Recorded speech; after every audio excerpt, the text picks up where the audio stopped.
Magandang araw po sa inyo, Kuya Bari. Tawagin niyo na lang po ako sa pangalang Baldo. Ako po ay tubong Maynila.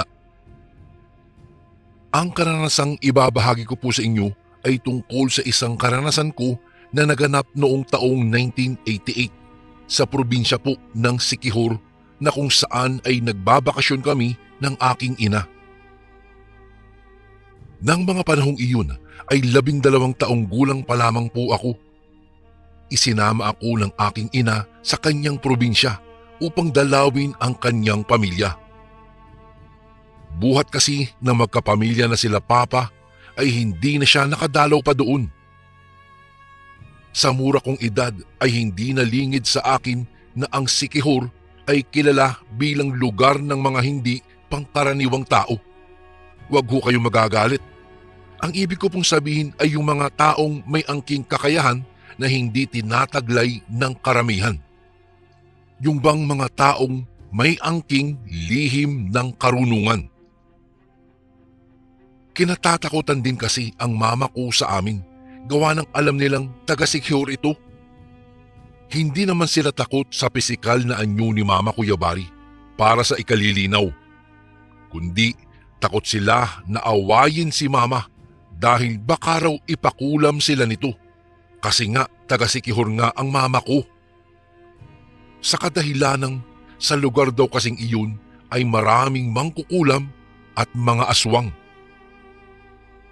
Kaya naman sa pagdating namin sa baryo ni na Mama ay hindi ako gaanong lumalabas ng bahay gawa ng hindi ko naman naiintindihan ang kanilang dialekto.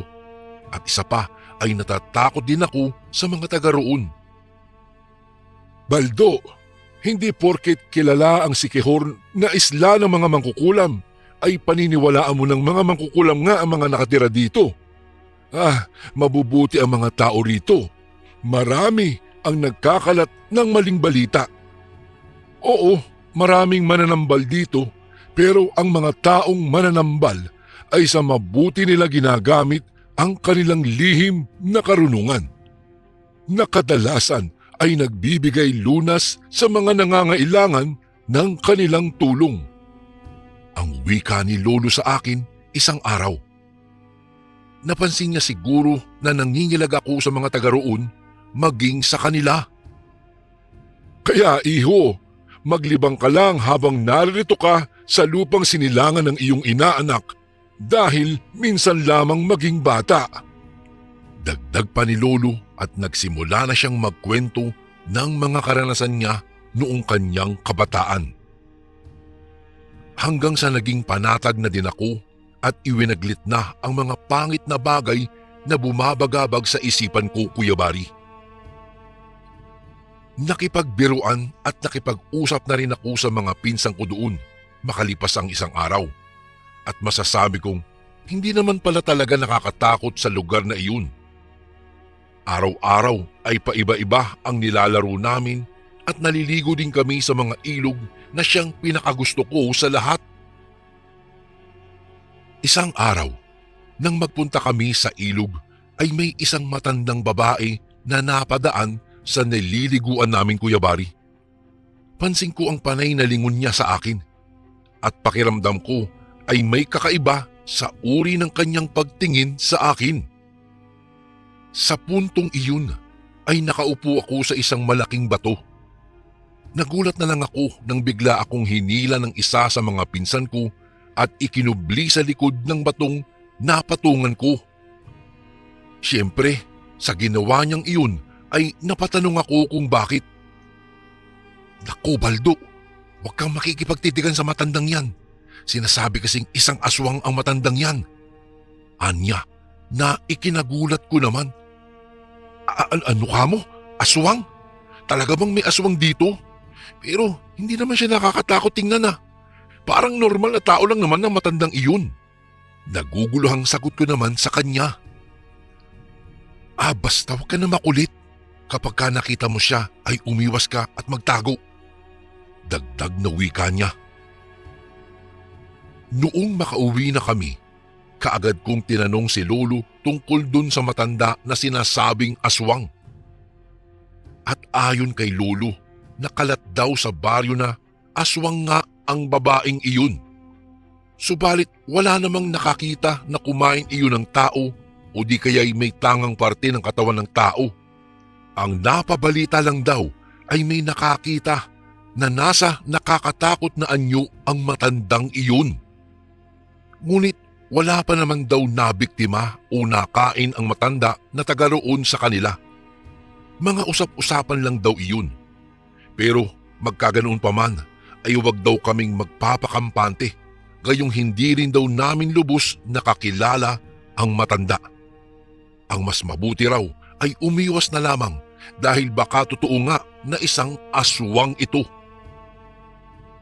Hanggang isang gabi, masaya kaming naglalaro ng taguan sa isang bakanting lote.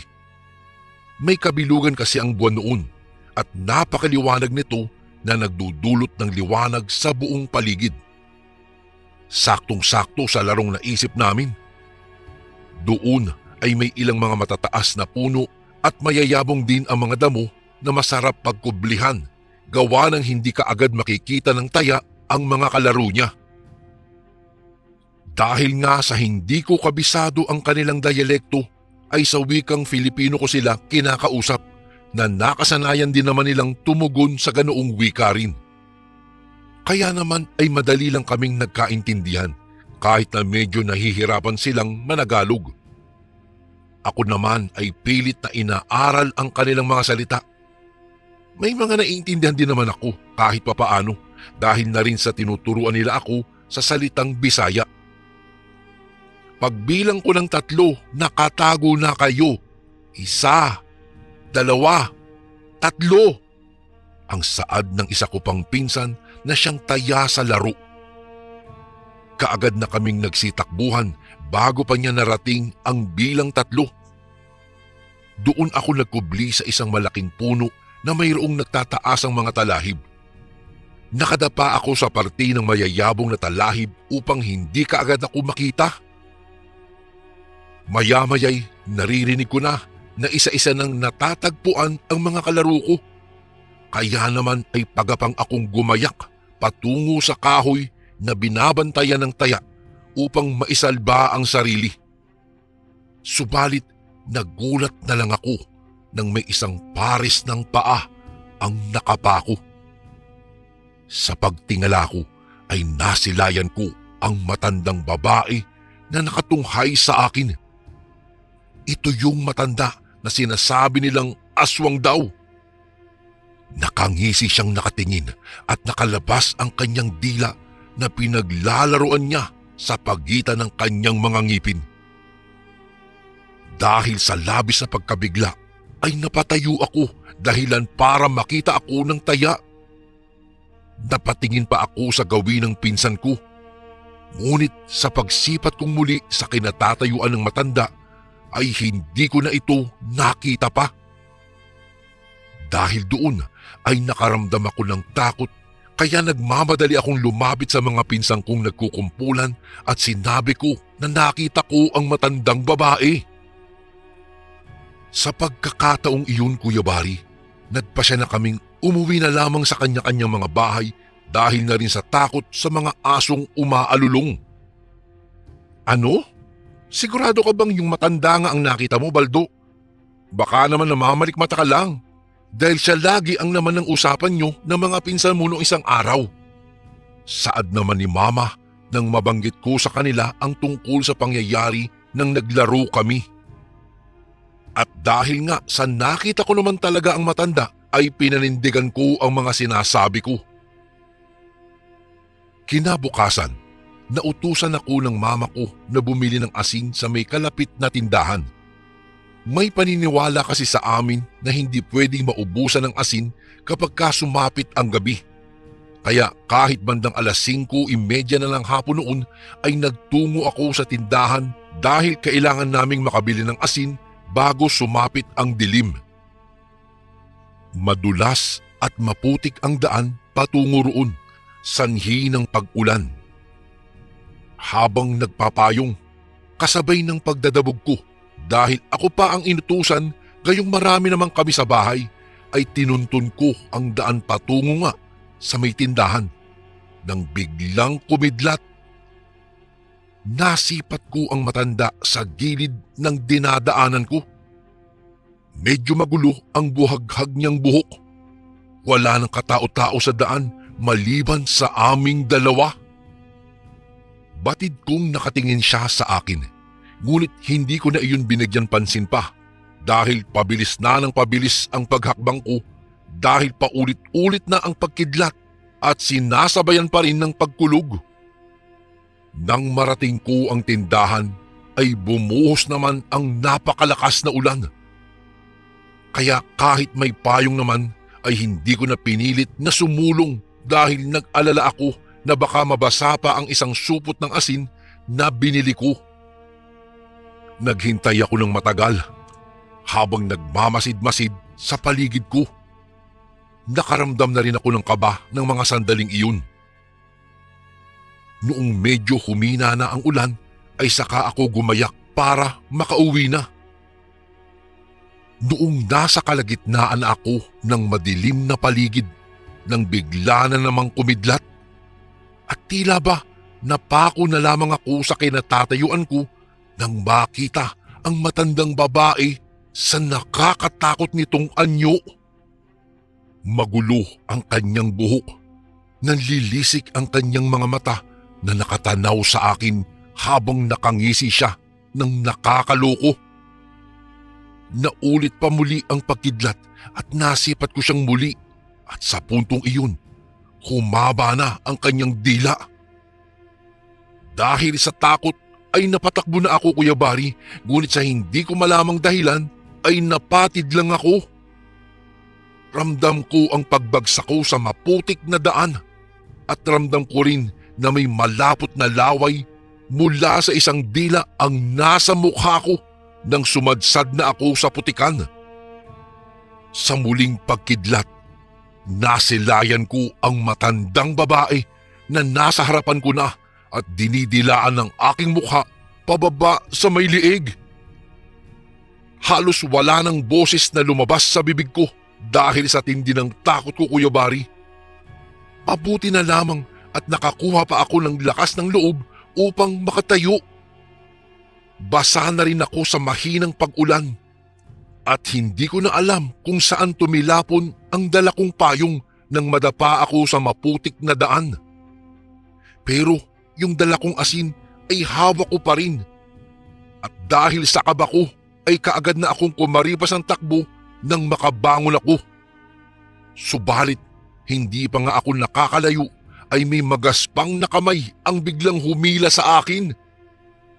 Nagsisigaw na ako noon, ngunit alam kong walang makakarinig sa akin dahil sa muling pagbuhos ng malakas na ulan.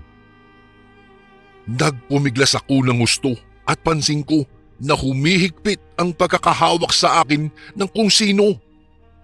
Naiiyak na rin ako sa mga sandaling iyon dahil sa alam kong ang matandang aswang ang gumagawa noon sa akin. Tabang! Tabang! Tabang! Paulit-ulit kong sigaw. Kahit malakas ang ulan ay narinig ko ang kanyang paghagikik na para sa akin ay nagdudulot ng matinding kilabot sa katawan. At sa puntong iyon ay ramdam ko ang pagdila niya sa braso ko. Hanggang sa hindi ko malamang dahilan ay binitiwan din ako ng matanda. Nang mapagtanto ko na hindi na siya nakahawak sa akin ay kaagad akong kumilos upang makausad na. Nagtatakbo ako sa abot ng aking makakaya. At ang asin na binili ko ay nalusaw na sa malakas na ulan. Noong nasa bungad na ako ng bakuran ng bahay nila Lolo nang makaramdam ako ng panghihina at tila ba nagdilim na lamang ang lahat sa paligid ko ng mga oras na iyon. Kinabukasan, pagkagising ko ay ramdam ko ang matinding panginginig.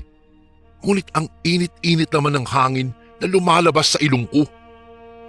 Ang sakit din ng buo kong katawan. Doon ko palang napagtanto na nasa loob na pala ako ng silid namin ni Mama. Napansin ni Mama na gising na ako kaya naman ay lumapit siya sa akin at nagtanong, "Anak, nag-alala ako sa iyo kagabi. Akala namin ay kaya ka natagalan sa pagbili mo ng asin dahil sumilong ka lang doon sa tindahan. Pero nung pupuntahan na sana kita, ay nakita kitang nakahandusay na sa ibaba ng bahay at basang-basa. Gusto kong sumagot kay mama at ikwento sa kanya ang naranasan ko ng gabing iyon. Ngunit para bang may pumipigil sa akin na ibuka ko ang aking bibig. Nakatitig lang ako sa kanya, Kuya Bari, at lumuluha ang mga mata ko. At sa mga sandaling iyon ay nagpatuloy lang ako sa panginginig. Ipinikit ko na lamang ang mga mata ko dahil pakiramdam ko po ay gumagalaw ang mga bagay sa paligid. Subalit ang tenga ko ay nakikiramdam lang sa paligid at dinig na dinig ko ang mga pinag-uusapan nila sa loob ng bahay. Saka ko lang napagtanto na nilalagnat pala ako ng husto nang marinig ko ang sinabi ni Lolo na dalhin daw ako sa mananambal. Iyon kasi ang nagsisilbing doktor ng mga taga roon. Sa pagtungo po namin sa bahay ng mananambal, Kuya Bari, ay pinaupo ako sa isang silya. Doon ay hinawakan ako ng mananambal at may ipinahawak siya sa akin. Hindi ko na nakita kung ano pa iyon dahil sa hirap akong ibuka ang mga mata ko, gawa ng lalong sumasakit ang ulo ko kapag nakakakita ng liwanag. Ngunit ramdam kong matigas at magaspang ang bagay na iyon. Matapos ma-examine ng mananambal, sinabi niyang pinaglaruan daw ako ng isang nilalang kaya ako nagkaroon ng mataas na lagnat. Akala naman ng lolo at nanay ko ay engkanto ang dahilan ng pagkakasakit ko. Subalit nang ilahad ng mananambal ang uri ng nilalang ay nabigla si na mama. Pinaglaruan ng aswang ang anak mo. Nakuha niya ang lagnat dahil sa labis na takot sa aswang at sa pagbabad niya rin sa ulan. Pero huwag kang mag-alala. Magbibigay ako ng panlunas sa nararamdaman niya. Mukhang kinawiwilihan ng aswang ang anak mo. Narinig kong wika ng mananambal. Ano po? Abay, sino namang aswang ang nakakuha ng pansin sa anak ko? Takang tanong ni mama. Sinagot naman siya ng mananambal na ako na raw ang tanungin kapag gumaling na raw ako. At sa loob nga ng 2 araw matapos na magbigay ng lunas sa akin ang mananambal, nakuha ko na ring gumaling at nanumbalik ang dati kong lakas. Umayos na ang pakiramdam ko at nagsimula nang magtanong sina Lolo sa akin kung ano nga ba daw ang nangyari noong gabing naulanan ako sa may tindahan. Naupo ako at maayos na isinalaysay at inilarawan ko sa kanila ang mga pangyayari at kung gaano ako natakot sa matandang aswang na dumila-dila sa mukha at braso ko. Ay, may paglalagyan sa akin ang matandang yun. Makikita niya. Galit na saad ni Lolo at nasilayan ko sa kanyang mukha ang galit at pagnanais na makapaghiganti. Nakita ko na lamang ang sarili ko ng mga sandaling iyon na umiiyak.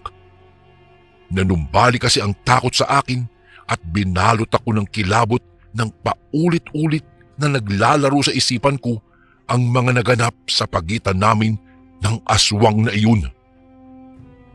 Hiniling ko naman kay mama na umuwi na sa Maynila, subalit hindi pa raw pwede dahil sa susunod na linggo pa ang nakalagay na petsa sa tiket ng barkong sasakyan namin pauwi. Simula noon, Kuya Bari, hindi na ako lumalabas ng bahay dahil takot ako na baka magtagpo uli ang landas namin ng matandang aswang. Ngunit sadyang mapaglaro talaga ang tadhana. Isang araw ay nagkayayaan ang mga pinsan ko na magtungo sa ilog upang maligo. Kahit na alam kong dapat ay nasa bahay lang ako, dahil sa inip ko na rin ay sumama pa rin ako sa kanila. Nataon naman kasing wala sa bahay sina Lolo at Lola pati na rin si Mama. Sabi ko sa sarili ko, maaraw naman at tirik pa nga, kaya nasisiguro kong hindi ako gagalawin ng aswang na iyon. Batid ko kasing sa gabi lang sila nakapambibiktima, kaya ng mga sandaling iyon ay hindi siya makakapinsala sa akin at isa pa ay may habak na din naman ako kaya siguradong hindi na siya makakalapit sa akin. Doon sa ilog ay masaya kaming nagsipagligo. Sigawan at tawanan ang pumupuno sa banayad na pagdaloy ng tubig ilog. Sa mga sandaling iyon ay damang-dama ko ang kasiyahan kasama ng mga pinsan ko. Ngunit nang walang ano-ano ay biglang dumaan ang matanda. Tinahip ng kakaibang kaba ang dibdib ko nang masilayan ko siya. Ngunit sa pagkakataong iyon ay mabilis ang ginawa niyang paghakbang at nakayuko lang siya na tila ba nahihiyang ipakita ang kanyang mukha.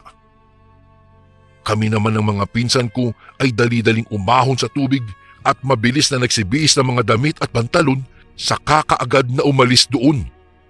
Takot kami na baka mapahamak. Dahil sa ako ang huling nakapagsuot ng pantalon ay nahuli rin ako sa paglalakad.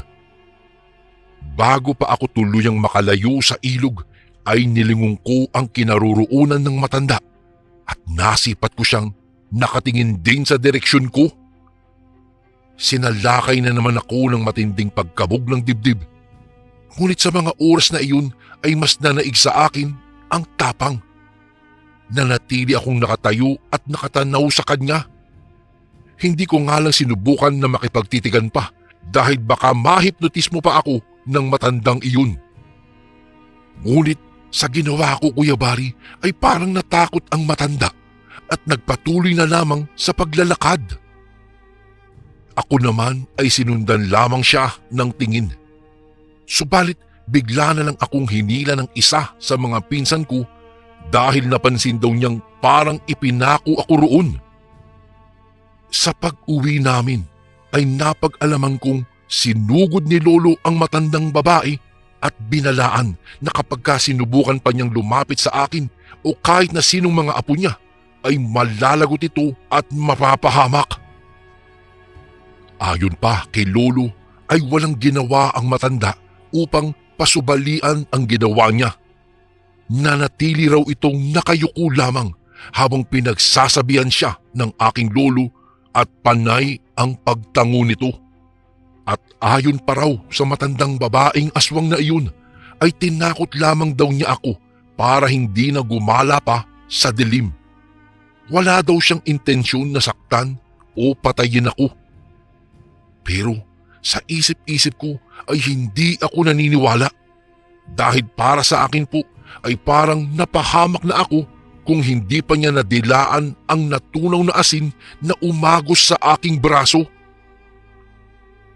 Simula ng araw na iyon, hindi ko na nakita pa ang matanda. Hanggang sa sumapit na ang araw ng pag-uwi namin ni Mama, ay hindi na siya nagpakita pa. Bagay na ikinapanatag ng kalooban ko. Kuya Bari, ang karanasan kong ito ay nagbigay ng leksyon sa akin na kapag mayroon kang hindi magandang nararamdaman sa isang nilalang, ay mabuti nang umiwas na at huwag papakampante dahil baka iyon pa ang magbigay daan para sa iyong kapahabakan. Ang karanasan kong ito ay tila nag-udyok sa akin na hindi na mapadalaw pa sa bayan ng Siquijor. Dahil pakiramdam ko ay magpahanggang sa ngayon, tila buhay na buhay pa rin sa aking isipan ang mga nangyari noong gabing pinaglaruan ako ng isang matandang aswang sa Siquijor. Hanggang dito na lang po ang kwento ko, Kuya Bari. Naway nagbigay aral ang kwento ng karanasan ko sa inyong mga batang tagapakinig. More power po sa Ang Sundo Horror Stories and God bless po sa lahat ng nakikinig na kasundo ngayon, lalong-lalo na ang mga OFW na walang sawang naghahanap buhay para sa kanilang pamilya. lubos na gumagalang. Baldo.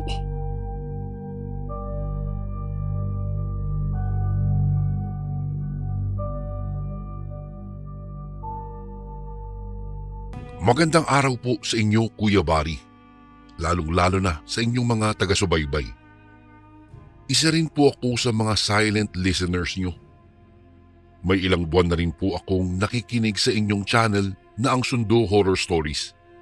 Kaya po, naisipan ko ring ibahagi ang isang kakaibang karanasan ng aming pamilya sa kababalaghan. Siya nga po pala, itago nyo na lang po ako, Kuya Bari, sa pangalang Duroy. 52 anyos at kasalukuyang naninirahan dito po sa Santolan, Pasig. Pasensya na po kung hindi ko po mababanggit ang eksaktong pangalan ng lugar maging ang mga pangalan ng mga tauhan na may kaugnayan po sa aking kwento. Bilang respeto ko na lamang po ito sa alaala ng mga taong naging bahagi ng aking karanasan. Isinilang po ako sa isang simple at relihiyosong pamilya, Kuya Bari. Ang aking ama ay may-ari noon ng isang maliit na patahian ng mga uniforme para sa eskwelahan at security guard. Habang ang aking ina naman ay isang simpleng may bahay na may maliit na sari-sari store at tindahan ng school supply naman sa tapat ng aming bahay. Masasabi ko pong hindi naman kami mahirap, ngunit hindi rin naman kami mayaman. Sakto lamang ang kita ng mga magulang namin para matustusan ang pangangailangan ng maliit naming pamilya. Dahil nga po hindi naman kinakapos, ay kapwa may panahon pa rin naman ang aming mga magulang para sa pagsisimba at paminsan-minsan ay pamamasyal. Tuwing walang gaanong maraming patahi sa patahian ni tatay, ay dumadayo po kami ng pagsisimba sa Quiapo o minsan ay sa Baclaran naman. Minsan po ay nagpupunta rin kami sa Luneta upang mamasyal. Mga simpleng bagay na para sa aming mga magulang ay lubhang mahalaga po. Para rin sa akin at sa kapatid ko, ang ganitong mga lakad pampamilya ay masaya po. Dahil kasama namin ang aming ama at ina. Ngunit hindi lahat ng pagkakataon pala sa buhay ay masaya. Dahil minsan sinusubok din pala ng tadhana ang tatag ng isang pamilya. Taong 1978 po nang mapasali sa isang pangrelihiyong samahan ng mga kursulista ang nanay ko, Kuya Bari. Nauso po ang tinatawag na kursilyo o sa ngayon ay pray-over at prayer meetings. Isa po si nanay sa mga naging masigasig na miyembro nito. Hindi naman po tutol ang aking ama sa ganitong aktibidad. Isa rin kasi siyang debotong Kristiyano. Sa katunayan nga po, pumapayag ang tatay ko na sumama ang nanay ko sa mga aktibidad na may kaugnayan sa reliyon. Kaya't nang maging kasapi nito si nanay, walang naging problema kay tatay naman kung sa bahay namin paminsan-minsan ginaganap ang prayer meetings para sa mga bagong kasapi. May kakayahan kasi ang aming pamilya na magpakain pagkatapos ng pagdaraos ng pagdarasal. Minsan po noon ay sa bahay namin ginaganap ang prayer meeting para sa isang bagong miyembro. Hapon pa lamang ay aligagana po sa pagluluto ng mga ipapakain si nanay. Bumili na rin ito ng maraming tinapay at palaman sa bakery na malapit lang po sa amin. Maaga itong nagsara ng tindahan at maaga rin kaming binihisan. 6:00 ng gabi ay isa-isa nang nagdatingan ang mga kasamahan ni nanay sa kursilyo. Sakto naman na wala po si tatay dahil may overtime ito ng order ng mga uniforme ng isang ahensya ng security guard kung kaya't walang nag-asikaso sa amin ni Maristela nang maging abala na si nanay. Napilitan na lamang akong libangin ang kapatid ko na manood ng Wonder Woman sa telebisyon para hindi ito umiyak. Tutal, iilan pa lang naman ang bisita at hindi pa nag-uumpisa ang dasal nila. Nasa sala kasi ang telebisyon namin noon, Kuya Bari. Yung uso pa po noon kung inabot niyo po yung nakalagay sa disusi na parang cabinet. Ngunit nang dumating po ang leader sa kursilyo na si Brother Cesar ay pinapasok na po kami ni Nanay sa loob ng aming silid. Binilinan kami nitong wag lalabas dahil nakakahiya kung magiging malikot daw kami. Tahimik kaming nakinig at nakiramdam na lamang sa loob kung ano ang nangyayari sa labas. Hanggang makaramdam ako ng antok at makaidlip. Pero naalipungatan na lang po ako nang makarinig ako ng malakas na hagulgol na sinasabayan ng nakakaiyak na panalangin. Dahan-dahan akong tumayo at tinungo ang pintuan. Iniawang ko ng kaunti ang pintuan ng aming silid upang sumilip doon. Nakita ko na patay ang lahat ng ilaw sa sala. Pero bukas ang dikuryenteng imahe ni Hesukristo na nakakabit sa taas ng munting cabinet na lalagyan ng telebisyon. Kung kaya't kahit papaano po ay naaaninag ko ang nagaganap sa sala. Doon nakita ko po ang isang babae na nakaluhod sa asin. Umiiyak ito at nakapikit habang nakadipa. Malakas namang bumibigkas ng mga panalangin at makabagbag na pangaral ang lider ng kursilyo. Nang matapos naman ito ay sinabi nitong manatiling nakatayo ang lahat, kasama pati ang kanina ay nakaluhod na babae para sa isang panalangin. Ngunit bago po ito mag-umpisa ay umusal ito ng mga katagang hindi ko maintindihan. Hindi naman kasi Tagalog ang wikang sinasabi nito. Pagkatapos ay pumitik ito sa hangin na waring may pinakawalang kung ano sa kanyang mga daliri. Namamanghang patuloy lamang po akong nagmamasid. Ngunit ganoon na lang po ang pagkamangha ko nang maglabas ito ng isang botelya ng alak at isang maliit na kutsara mula sa daladala nitong maliit na bag na kulay itim. Pagkatapos, tumapat ito kay Nanay na nakatayo naman at nakapikit sa unahan. Dahil nasa gawi itong malapit na sakop ng liwanag, ay kita ko ang pagkibot ng bibig nito na waring may inuusal na kung ano. Hindi ko naman po maintindihan noon kung ano at para saan ang ginagawa nito at parang nakakaramdam ako ng kakaiba. Hindi ko alam kung bakit nanayo ang balahibo ko sa batok habang pinapanood ko po ang bawat kilos nito. Marahil dahil sa kakaibang ngisi nito nang idikit nito sa noo ni Nanay ang dulo ng kutsara.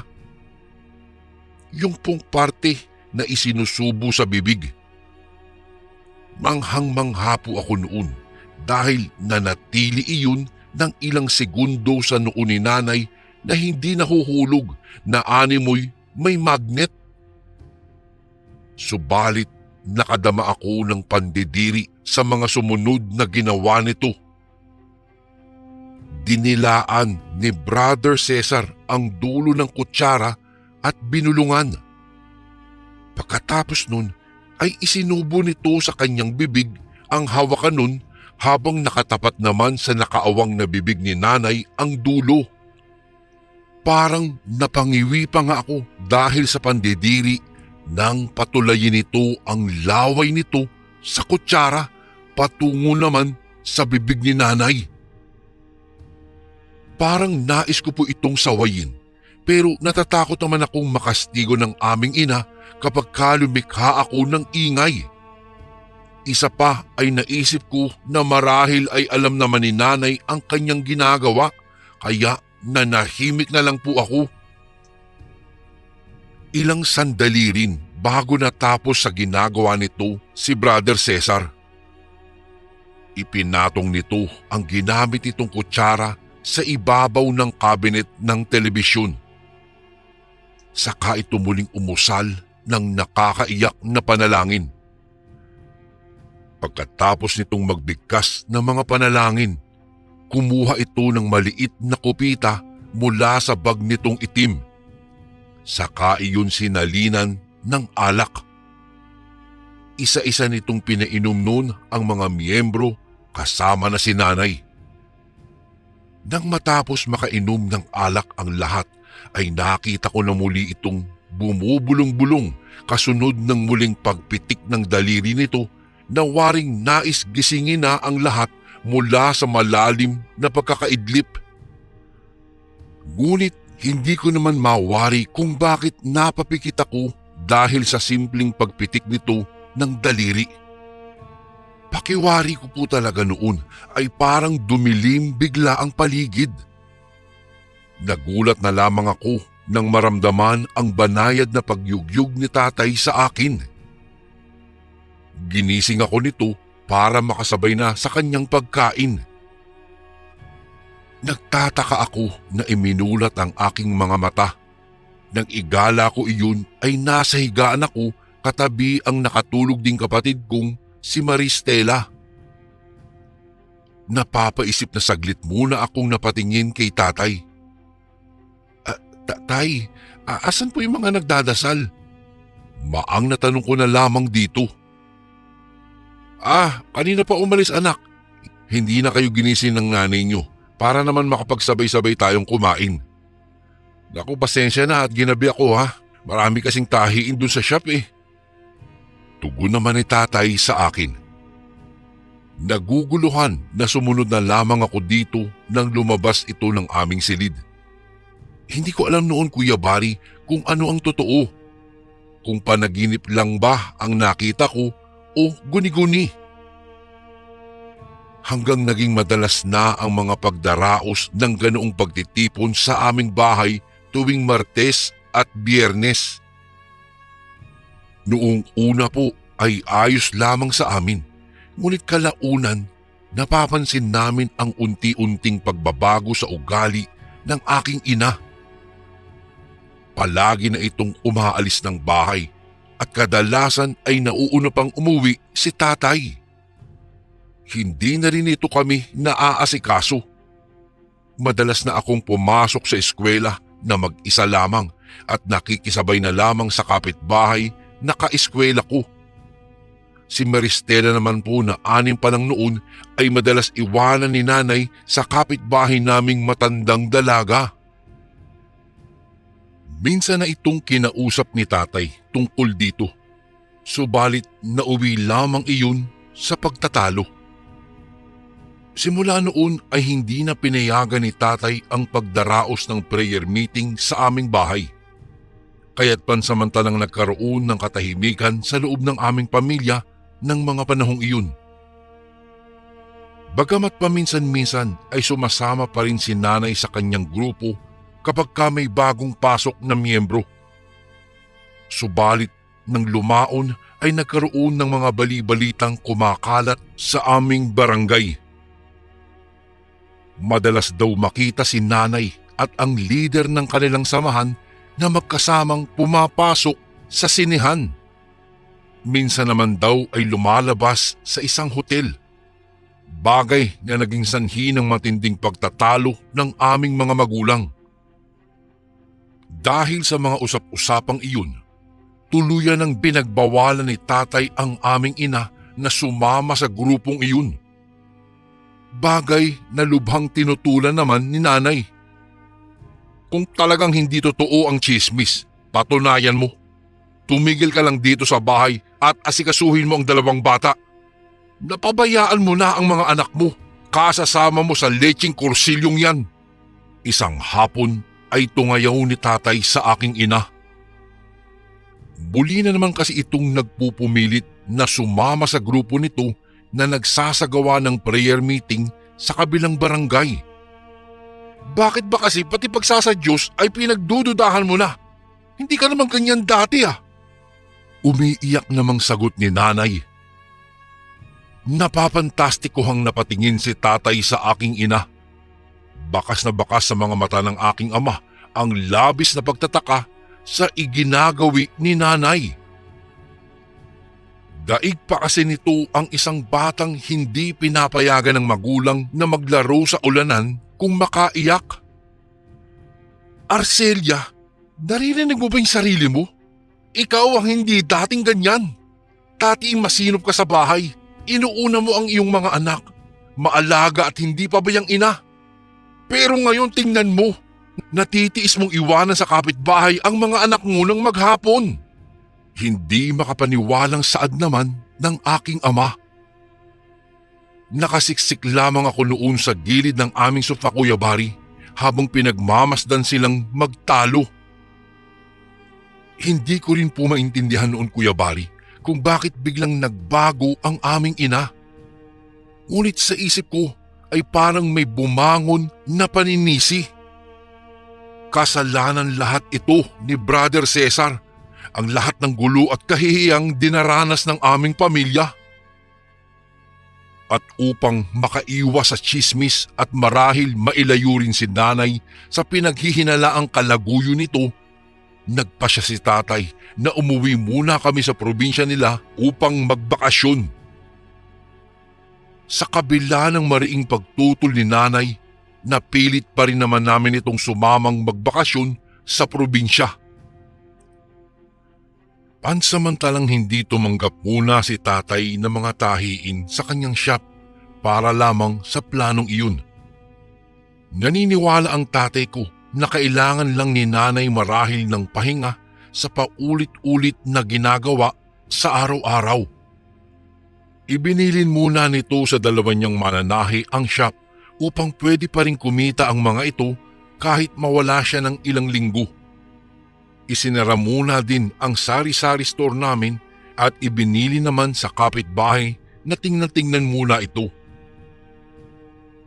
Paalis na po kami, Kuya Bari, nang maalala ko ang aking paboritong laruan na nakapatong sa ibabaw ng cabinet ng TV katabi ng larawan ni nanay ng kasal nila ni nanay. Ngunit namangha po talaga ako, Kuya Bari, nang may makapa akong matigas na bagay sa sapin ng cabinet. Noong tignan ko po ito ay isang maliit na kutsara pala. Hindi ko alam kung bakit naisipan ko po iyong ibulsa. Saka ko kinuha ang laruan ko at mabilis na lumabas na ng bahay. Ngunit parang lumala lamang ang lahat nang dumating po kami sa probinsya. Tila mas lalong naging kalbaryo ang bakasyon naming iyon para sa akin po, Kuya Bari, dahil nasaksihan ko ang unting-unting pagkawala ni nanay sa kanyang sarili. Lagi lang po itong tulala at madalas bumubulong-bulong ito. Hindi na rin po ito kumakain ng maayos at ni ayaw ng maligo. Nginangat-ngat nito ang mga kuko sa kamay habang nagsasalitang mag-isa. Naninigaw ito kapag kinakausap. Bagay na ipinag-alala na maging nila lolo at lola. Andoy, makinig ka. Baka kailangan ng ipadoktor ang asawa mo. Mukhang hindi na normal ang nakikita kong ikinikilos niya. Ani noon ni lolo isang hapon. Sabi pa ni lolo ay daig pa daw ni nanay ang naloko de amor. Tay, hindi ho nasisiraan ng bait ang asawa ko. At hindi ako naniniwalang hindi po kami mahalaga sa kanya. Kilala niyo rin si Arceli. Matinong babae ho siya at may takot sa Diyos. Hindi ko lang po talaga alam kung anong pinagdadaanan niya ngayon. Tay, pero ramdam ko po na may kakaibang nangyayari kay Arceli. Alam kong kailangan niya ngayon ang pag-uunawa at pagkalinga. Malungkot na wika naman ni tatay. Hindi kasi nito matanggap na basta mawawala ang pag-ibig ni nanay sa kanya nang walang kadahi-dahilan. Masaya naman kami at halos perpekto ang pagsasama nilang dalawa. Nais ko pong magalit noon kay nanay kapag sinasabi nitong hindi niya gustong makasama si tatay. Parang pinipiga kasi ang puso ko sa tuwing makikita ang reaksyon ng mukha ni tatay kapag sinasabi ni nanay na may totoong minamahal ito, na ang taong iyon ang dapat niyang kasama. Bakas na bakas po sa mga mata ni tatay ang latay ng sakit, ngunit pilit nitong inuunawa ang nangyayari sa aking ina. Nasasaktan man ito ay tinitiis nito upang wag lang masira ang kanilang pagsasama. Naniniwala pa rin si tatay na may kakaibang pinagdaraanan si nanay na hindi magagamot po ng doktor. Naniniwala siyang ginagawa lamang ni nanay iyon para pasakitan siya dahil sa pagdududa niya sa katapatan nito bilang asawa. Hanggang sa isang gabi po habang kumakain kami, nagulat kaming lahat nang biglang magwala si nanay. Napaiyak kami ng kapatid ko dahil sa takot. Dahil po nanlisi kasi ang mga mata nitong ipinagsasabog ang mga pagkain sa mesa. "Arcely, iha! Ano bang nangyayari sa iyo? Huminahon ka naman at natatakot na ang mga anak mo." Naguguluhang saway ni Lola kay nanay. Lalo po kaming nanghilakbot nang sumagot si nanay. Ibang-iba po ang boses niya, Kuya Bari, ng mga sandaling iyon. Paos at magaspang na animoy sinasapian. Pagkatapos po ay bigla itong marahas na tumayo at nagtatakbo sa labas. Doon ito sumigaw ng sumigaw. Ilang oras po bago napayapa si nanay. Nagtulong-tulong na ang mga kapatid ni tatay at si lolo para lang maipasok ulit ito sa loob ng bahay. "Tay, hindi po ba mahusay na albularyo si Amang na taga-kabilang bayan? Dalhin po kaya natin doon si Arcely. Duda ako ay nakukulam na yung asawa ni Andoy eh." Darinig ko noong suwestyon ni Tio Maeng habang nasa kusina kami at itinuloy ang naudlot naming hapunan. Si tatay ay binantayan na lamang ng magdamag ang aming ina. Sa silid na nila ni lolo at lola kami natulog ng gabing iyon. Kinabukasan nga ay dinala namin nila lolo at tatay si nanay sa manggagamot na sinasabi ni Tio Maeng. Pagdating po doon ay agad na lumabas sa kanyang kubo ang matandang albularyo nang magpatao po kami.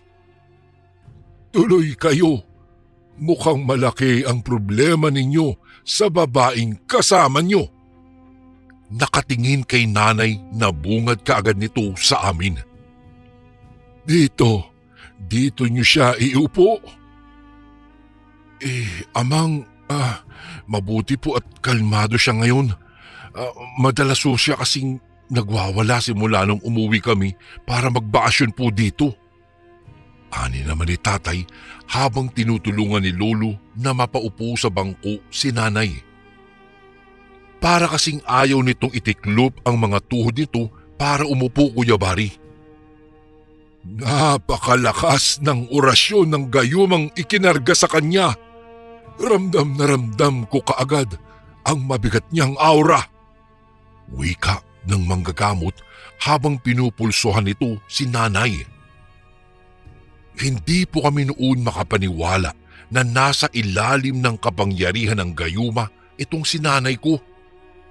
Lalo na nang sabihin ng albularyo na aswang ang gumagayuma sa nanay ko.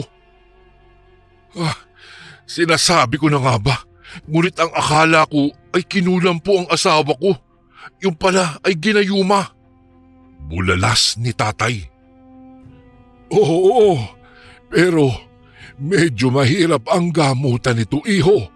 Sana makaya ng asawa mo ang hirap.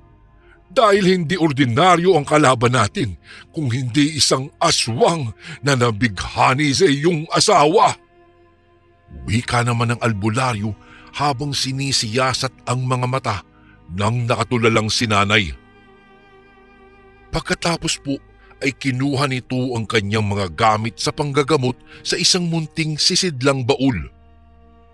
Inilabas nito mula roon ang isang medalyon at isang rolyo ng pulang sinulid. Isinuot nito ang medalyon sa kanyang leeg at bumulong-bulong. Pagkatapos ay isa-isang tinalian nito ng pulang sinulid ang mga daliri ni nanay sa paa. Nagulantang kami lahat nang bigla na lang pong magsisigaw si nanay. Sigaw na parang nasasaktan, ngunit hindi naman makagalaw. Nakita ko ang pagbalatay ng awa sa mukha naman ni tatay. Ako naman po, Kuya Bari, ay parang nakaramdam ng takot, lalong-lalo na nang biglang tumirik ang mga mata ni nanay. Ngunit parang hindi man lang natinag ang albularyong si Amang. Patuloy lamang ito sa malakas na pagbigkas ng mga katagang hindi namin maintindihan. Habang lumalakas ang sigaw ni nanay, ay nilalakasan din ito ang kanyang pagbigkas. Hanggang sumuka na nga po si nanay ng malapot na amoy burak at may bahid ng dugo. Tumutulo na rin ang luha nito at kanyang sipon dahil sa labis na paghihirap. Napakawalang hiya mo! Gusto mo pang hawaan ng pagkaaswang ang babaeng ito? Hindi mo man lang naisip na may asawa at pamilya ito? Narinig naming tungayaw ni Amang. Tila hindi si nanay ang kausap nito kung hindi ang tampalasang gumagayuma rito. Ngunit isang nakakabinging sigaw lamang ang naging tugon ni nanay. Pilit itong nagpupumiglas sa pagkakaupo pero nakapagtatakang hindi ito makatayo. Kayong wala namang pong pumipigil dito maliban sa mga sinulid na pulang nakatali sa mga daliri nito sa paa. Marahas nitong pinapaling-paling ang ulo nito habang patuloy sa kanyang pagsigaw. Muling bumigkas ng mga panibagong orasyon ang matandang albularyo. Natakot kami nang biglang tumirik ang mga mata ni nanay. Hangal kang matanda ka! Maalis mo man ngayon ang aking kamandag sa katawan ng babaeng ito, ay hindi mo masisiguro na hindi niya ako hahanap-hanapin. Dahil titiyakin ko sa iyo na babalik-balikan ko siya. Malakas na sigaw ni nanay sa kakaibang tinig. Malagong po iyon, Kuya Bari, at parang nakakakilabot. Nakita naming kumuha ng parang latigo ang albularyo at makailang ulit na hinampas po si nanay sa kanyang katawan. Kitang-kita po namin nang halos bumula na po ang bibig ni nanay dahil sa sakit ng bawat hampas ng albularyo sa kanya. Halos magkikisay ito, lalo na nang diniinan ito ng albularyo sa may liig. Siguro naman, ramdam mo na ang lakas ng medalyon at orasyon ko. Pakawalan mo ang babaeng ito at alisin mo ang gayuma mo. Kung hindi, ay tutuluyan kitang aswang ka. Malakas na wika ng albularyo. Muli po itong nagpakawala ng mga orasyon, kaya muling napasigaw si nanay sa kakaibang tinig. Aalis na! Aalisin ko na! Sigaw ng kakaibang tinig mula sa bibig ni nanay. Nakita naming hinaplos ni nanay ang sarili na waring nagtatanggal ng mga alikabok na kumapit sa ulo at katawan nito. Isa pang malakas na hampas ng latigo ang nagpalungay-ngay kay nanay sa kanyang kinauupuan. Akala ko po noon, Kuya Bari, ay napatay na ng manggagamot si nanay kung kaya napabunghalit ako ng iyak. Niyakap na lang po ako noon ni Lolo at inakay sa labas. Maya-maya ay lumabas na rin si tatay at iniwan saglit si nanay at ang albularyo. Maayos na si Arceli, tay, pero kailangan daw makakuha ako ng kahit anong gamit mula sa lalaking iyon upang hindi na nito magambala pa ang asawa ko. Sa pamamagitan daw nun, maaaring patawan ni amang ng parusa ang aswang na gumagayuma dito kay Arceli. Pero lintit naman, hindi ko nga alam ang tunay na pangalan noon at kung saan nakatira. Namumroblemang ani ni tatay kay lolo. Sa narinig ko ay bigla ko pong naalala ang kutsara na nakita ko sa ibabaw ng kabinet ng aming telebisyon. Alam kong nadala ko iyon at nasa bulsa lamang ng aking pantalon. Dali-dali kong binanggit iyon kay tatay. Ikinuwento ko na rin ang kakaibang nangyari noong gabing iyon habang may kursilyo po sa amin. Nakita kong bigla ang pagkuyom ng mga kamao ni tatay. Tiimbagang itong bumalik sa loob nang muli itong papasukin ng manggagamot. Maaari na daw pansamantalang maiuwi si nanay. Nalaman din po namin mula kay amang na ang orasyon ng laway sa kutsara ang pinakamabagsik na paraan ng panggagayuma at paghawa ng pagkaaswang. Matapos po ang araw na iyon ay parang medyo naging maayos na po ang aming ina. Bagamat hindi pa rin ito gaanong kumikibo, ay bumalik na ang gana nito sa kanyang pagkain. Hindi na ito laging tulala at hindi na nagsasalita na parang may kumakausap dito. Nakikita na rin namin na ngumingiti ito at hindi na palaging nagagalit. Subalit nakailang balik pa rin sila tatay at lolo kay amang bago tuluyang nawala ang bisa ng gayuma. Ang sabi ni tatay, matapos daw lagyan ng orasyon ay ibinaon ng manggagamot sa likod bahay nito ang kutsarang pinatulayan ng aswang ng laway nito. Kung hindi marahil naging matiising asawa ang aking ama, siguro po Kuya Bari ay naging alipin na ng aswang ang aking ina. Baka naging aswang din ito kalaunan tulad ni Brother Cesar na nagtatago pa sa likod ng reliyosong grupo. Nakakapagngit-ngit lang sa parte ni tatay na hindi man lang natakot ang aswang na iyon na gamitin ang salita ng Diyos para makapambiktima lamang.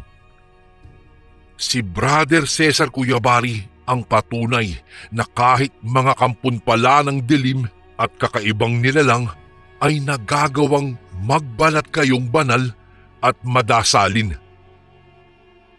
Magaling na po si nanay nang bumalik kami ng Maynila, Kuya Bari. Marahil ay nakabuti na hindi nito matandaan ang mga bagay na nangyari at ginawa nito noong nasa ilalim pa ito ng gayuma ng aswang.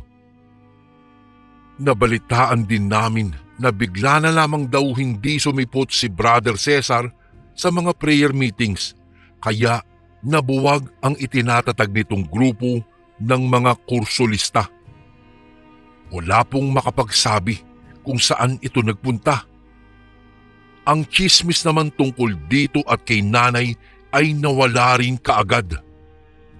Bumalik kasi ang dating pag-uugali ni nanay na maalaga sa bahay at pamilya, pati ang maayos na pakikisama sa mga kapitbahay.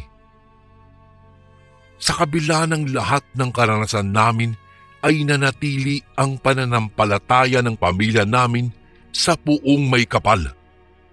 Salamat na lang po at hindi mapanghusgang asawa ang tatay ko. Sa halip ay inilaban nito ang aming pamilya, lalong-lalo na ang kanyang asawa. Kilalang kilala kasi nito ang tunay na pag-uugali ng aking ina at iyon ang pinanghawakan nito. Kuya Bari, hanggang dito na lang po ang aking liham at more power po sa inyong channel. Sana po ay mapagbigyan niyo pong basahin ito sa mga darating na araw. Lubos na gumagalang, Duroy. And again, maraming salamat po mga kasundo. Don't forget to subscribe and i-click nyo lang po yung bell na button para updated po kayo sa mga upcoming videos namin na paparating. Maraming salamat po ulit. God bless and ingat po lagi dyan. Ito po si Kuya Bari at ako ang Sundo.